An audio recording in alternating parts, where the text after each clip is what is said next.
মই Alex D fig. আজি মোৰ বন্ধুসকলৰ লগত এটা নতুন চিন্তা শ্বেয়াৰ কৰিম বুলি ভাবিছোঁ। বিষয়টোৰ নাম হৈছে অহংকাৰী অসমীয়া।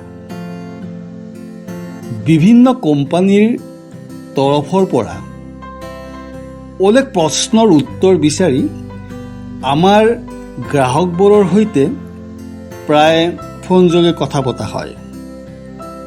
গ্ৰাহকে যদি হিন্দী নুবুজে তেওঁলোকে ইংৰাজী কয়, যদি ইংৰাজী নুবুজে তেওঁলোক বিপাঙত পৰি বঙালী কয়, আৰু যদি গ্ৰাহকে বঙালীও নুবুজে তেওঁলোকে আৰু বিমূৰত পৰে।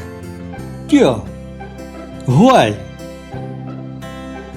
ইংৰাজী, হিন্দী আৰু বঙালী নেকি কোম্পানীবোৰৰ ভাৱ প্ৰকাশৰ মাধ্যম?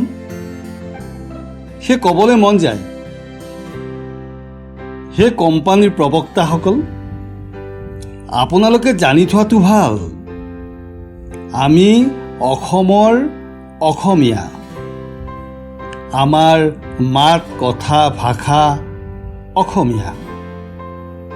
কিন্তু আমাৰ ভাষাক আপোনালোকে কিয় একাষৰীয়া কৰিলে? এই প্ৰশ্নৰ উত্তৰ আপোনালোকৰ হাতত আছে অথবা নাই, কিন্তু আপোনালোকৰ জ্ঞাতাৰ্থে আমি অহংকাৰী অসমীয়া।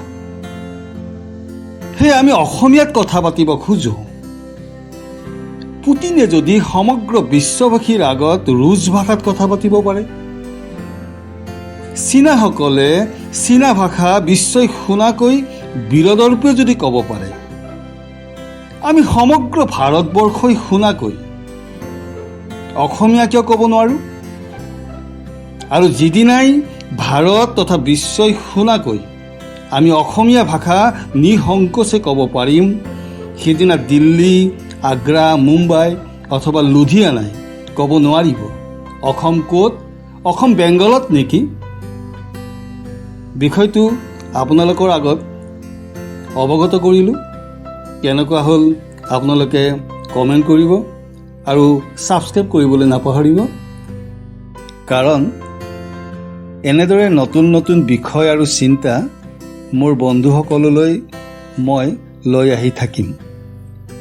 আপোনালোকৰ উঠা মোৰ সাহস আৰু শক্তি পুনৰ লগ পোৱাৰ আশাৰে